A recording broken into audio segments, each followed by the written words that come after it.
David Cameron, Ed Miliband and Nick Clegg will appear consecutively on a special BBC Leaders Question Time programme tonight.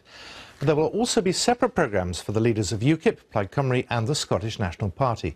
UKIP's Nigel Farage will be grilled on BBC One at 10 to 11 or 10 past 11 if you're watching in Wales. Let's speak to UKIP's Deputy Chairman, Suzanne Evans, who joins me now from Birmingham. Good afternoon to you. Hello.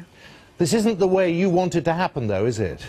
No, it's not. I would very much, and I think most of the population of this country would very much have liked to have seen Nigel Farage taking his place side by side the other three main party leaders. We have been given major party status by Ofcom, and that's what should have happened. And I'm very disappointed, and UKIP is very disappointed, that it seems that the broadcasters and the BBC have capitulated to David Cameron's demands not to be seen alongside Nigel Farage, because he's clearly, I think, running scared of him. You will know what a process this has been in organising these television debates. So the point that would be put to you is that the polls will suggest that you may win 3 seats, but you're certainly not one of the big players. The polls are ridiculous. I was talking to one of our members of Young Independents just earlier on today, and he was actually polled by one of the major polling companies that has us polling quite low.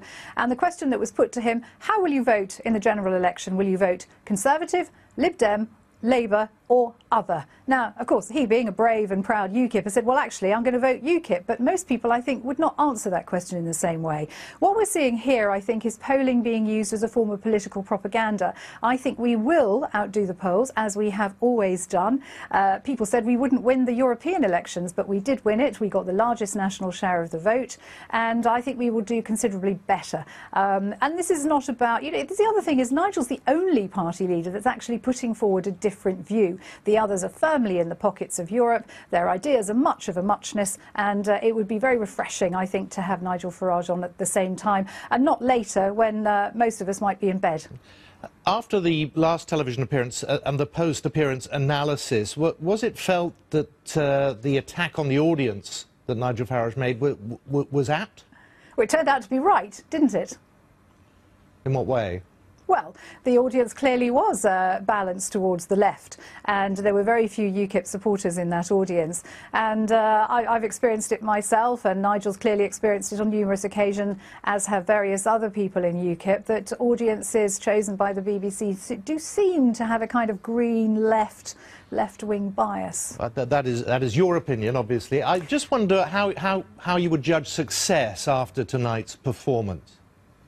Well, I think Nigel will do extremely well. I do hope people stay up, or at least watch it again later on the iPlayer, so that they can see what a different view from the Westminster stitch-up politics actually looks like, and get a firm, common-sense, honest opinion on the state of politics today and the major issues on the NHS, the economy and immigration that people are talking about, because really UKIP is the only one that's offering anything different. Yeah, the only criticism of this whole campaign is it's all been a bit dull. You're all getting a bit feisty, aren't you? I think that's one of the really disappointing things about this campaign. You know, I was on a platform last night with the other party members to do the local Midlands debate here in Birmingham, and everyone was talking about, for instance, the need to control immigration. Well, apart from the Green Party, who of course want to have an open-door immigration policy, but the others were all saying much the same thing. Isn't it funny how it's only UKIP that gets picked on when it talks about immigration? It's a shame.